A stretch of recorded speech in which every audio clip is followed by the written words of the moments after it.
రెడ్డి రోడ్లో పోతుంటే మొత్తం పలంచ వాగు మొత్తం బ్రిడ్జ్ మీద నుంచి ప్రవహించి అక్కడ మొత్తంగా రాకపోకలన్నీ స్తంభించిపోయినాయి. ఇట్లా శ్రీగాధ నుంచి బీబీపేట మీదుగా కామారెడ్డి పట్టణాన్ని చేరుకుందాం. ఆ పట్టణంలో కూడా మరి చాలా కాలనీలు జలమయమైనాయి.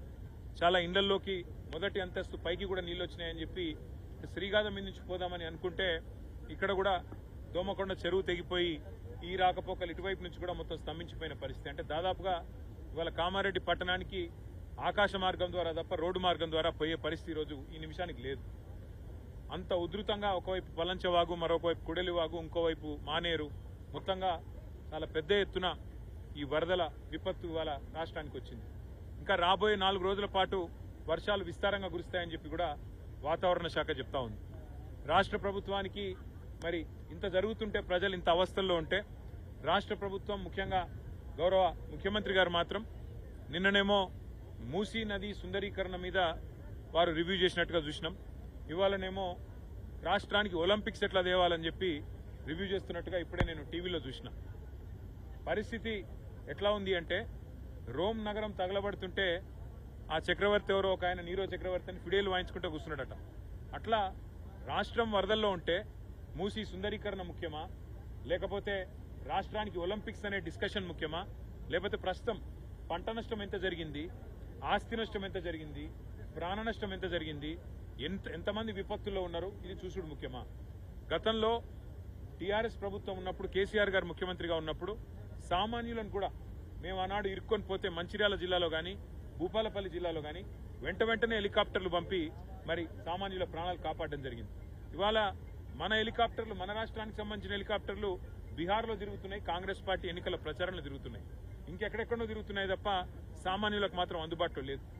ఖమ్మంలో వరదలు వస్తే అక్కడ కొంతమంది లేడీస్ అర్థనాదాలు చేసినా పట్టించుకున్నవాడు లేడు. ఇదివరకు ఖమ్మంలో కూడా హెలికాప్టర్ పంపలేదు, 3 మంత్రులున్నా. ఈ రోజు ఇక్కడ కూడా చివరికి ఇప్పుడు ఎన్డీఆర్ఎఫ్ హెలికాప్టర్ వచ్చి, నేవీ హెలికాప్టర్ వచ్చి నర్మాలలో చిక్కుకున్న మా వాళ్ళు 5గురిని ఇక్కడ బచాయించిన పరిస్థితి. దురదృష్టం, అందులో ఒక సోదరుడు నాగయ్య అని కొట్టుకొని పోయినాడు. అట్లాగే ఇంకా కొంత ఆస్తి నష్టం కూడా జరిగింది. కొన్ని గ్రామాల్లో ఏవైతే శిథిలావస్థలో ఇండ్లు ఉంటాయో వాటికి నష్టం జరిగి కూలిపోవడం కూడా జరిగింది. కొంత ఆస్తి నష్టం కూడా జరిగింది. కొంత ప్రాణ నష్టం, కొంత పంట నష్టం, కొంత ఆస్తి నష్టం, ఇవన్నీ జరిగినాయి. కాబట్టి రాష్ట్ర ప్రభుత్వం వెంటనే మేల్కొని, మరి ఇదివరకు మేల్కొని ఉండి కొద్దిగా అప్రమత్తంగా ఉంటే ఇంత అవస్థ కాకపోతుండే. కానీ ఎవరు పట్టించుకోలేదు, ముందస్తు ప్రణాళిక లేదు. ఇప్పటికైనా మేల్కొని వెంటనే పంట నష్టం ఎక్కడెక్కడైతే జరిగిందో ఎకరానికి ఒక 25,000 రూపాయలు పరిహారం ఇవ్వాలి. ప్రాణ నష్టం ఎక్కడైతే జరిగిందో ఇవాళ మరి నాగయ్య గారు ఇంకా కొట్టుకొని పోయినారు, 12 గంటలు దాటిపోయింది, ఇంతవరకు ఆచూకీ లేదు. దొరికితే ఒకవేళ ప్రాణాలతో దొరికితే సంతోషం. కానీ ఇంకెక్కడైనా ప్రాణ నష్టం జరిగితే కూడా, మెదక్లో కూడా ప్రాణ నష్టం జరిగిందని వింటున్నాం. ఒక్కొక్క కుటుంబానికి 25 లక్షల రూపాయల చొప్పున నష్టపరిహారం ఇవ్వాలి. ఒక్కొక్క ఎకరానికి 25,000 రూపాయల చొప్పున నష్టపరిహారం ఇవ్వాలి. కూలిపోయిన ఇళ్లకు కూడా వెంటనే వాటి స్థానంలో ఇందిరమ్మ ఇండ్లు మంజూరు చేయాలని చెప్పి కూడా డిమాండ్ చేస్తూ మా పార్టీ తరఫున కూడా మా కార్యకర్తలు, నాయకులు ఎక్కడికక్కడ, ముఖ్యంగా కామారెడ్డి పట్టణంలో గంప గోవర్ధన్ గారు తిరుగుతూ ఉన్నారు, ఎల్లారెడ్డిలో నల్లమడుగు సురేందర్ గారు తిరుగుతూ ఉన్నారు. ఎక్కడన్నా ప్రజలు ఇబ్బందుల్లో ఉంటే కార్యకర్తలు, నాయకులు వారికి సరిపడా మంచినీళ్లు, ఆహారం ఇవన్నీ కూడా అందించి అవసరమైతే కొన్ని వైద్య శిబిరాలు కూడా పార్టీ నుంచి ఏర్పాటు చేస్తాము. మేము మా ప్రయత్నంగా, మేము ప్రతిపక్షంలో ఉన్నా కూడా ప్రజలను ఆదుకునే ప్రయత్నం సంపూర్ణంగా చేస్తాం. మరి ఇక్కడ రాష్ట్ర ప్రభుత్వం వెంటనే మేల్కొని సహాయక చర్యలు, వెంటనే ప్రజల ఆస్తి నష్టం, ప్రాణ నష్టం లేకుండా ప్రయత్నం చేయాలని చెప్పి వారిని కోరుతా ఉన్నాం. అట్లాగే నర్మాలలో కూడా మా పార్టీ నాయకులు ఇక్కడే ఉండి సహాయక చర్యలు పర్యవేక్షించి ఆ కుటుంబాల్లో ధైర్యం నింపినందుకు వారితో నేను కూడా నిన్న మాట్లాడినాను, వాళ్ళు చిక్కొని పోయిన వాళ్ళందరితో కూడా.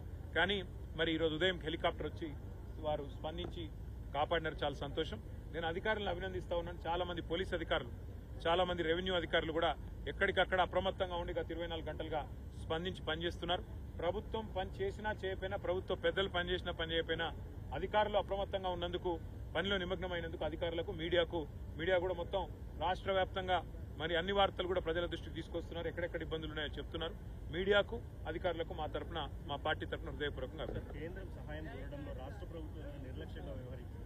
రాష్ట్ర ప్రభుత్వానికి కనీసం అసలు ఇక్కడ ఏం జరుగుతున్నది, ఉపద్రవం ఎట్లాంటిది రాబోతున్నదని ఒక ప్రజలకు హెచ్చరిక చేయాలన్న ఇంగిత జ్ఞానం గానీ, లోతట్టు ప్రాంతాల్లో ఉండే ప్రజలను తరలించాలన్నది ఆలోచన గానీ, మాన్సూన్ ప్రిపేర్డ్నెస్ అనేది ఉంటుంది. మాన్సూన్ ప్రిపేర్డ్నెస్ అంటే వర్షాకాలం రాకముందే శిథిలావస్థలో ఉన్న ఇండ్లు ఎన్ని లెక్కబెట్టి వాళ్ళని ఖాళీ చేయించడం, ముఖ్యంగా లోతట్టు ప్రాంతాలు వర్షం ఉండే పరిస్థితి ఉన్నప్పుడు ఎక్కడెక్కడ ఉన్నాయి, వరద ఎక్కడొచ్చే అవకాశం ఉంది, వాళ్ళని తరలించాలి, వాళ్ళకి ఇబ్బంది కాకుండా చూసుకోవాలి. అవసరమైతే కొన్ని చోట్ల రహదారులు మూసేస్తాం. ఎందుకంటే ఇప్పుడు నిన్న మా వాళ్ళు ఇక్కడ 5 చిక్కుపోయినారు. ఎందుకు చిక్కుని పోయినారు? కేవలం వాళ్ళకి ఎవరు చెప్పకపోవడం వల్ల వరద వస్తుందని, మానేరులకు నీళ్ళు వస్తున్నాయని, 1,00,000 క్యూసెక్ల నీళ్ళు వస్తున్నాయి ఇవాళ అప్పర్ మానేరులకు. మరి 1,00,000 క్యూసెక్ల నీళ్ళు అంటే వచ్చినప్పుడు సహజంగానే ఇక్కడ రాకపోకలన్నీ ఆగిపోతే అని అందరికీ తెలుసు. అట్లాంటిది ముందే జిల్లా కలెక్టర్ గారు కానీ జిల్లా యంత్రాంగం కానీ మేల్కొని రాకపోకలు ఎక్కడెక్కడైతే బ్యారికేడ్లు పెట్టి ఆపేయాలి, ఆపేసి ఎక్కడ కూడా నష్టం జరగకుండా చూడాలి. వాళ్ళ అదృష్టం వాళ్ళ 5 బతికిండ్రు. వాళ్ళకి నిజంగానే ఇంకా వరద పెరిగి కొట్టుకుపోయే పరిస్థితి వస్తే దానికి బాధ్యత ఎవరు?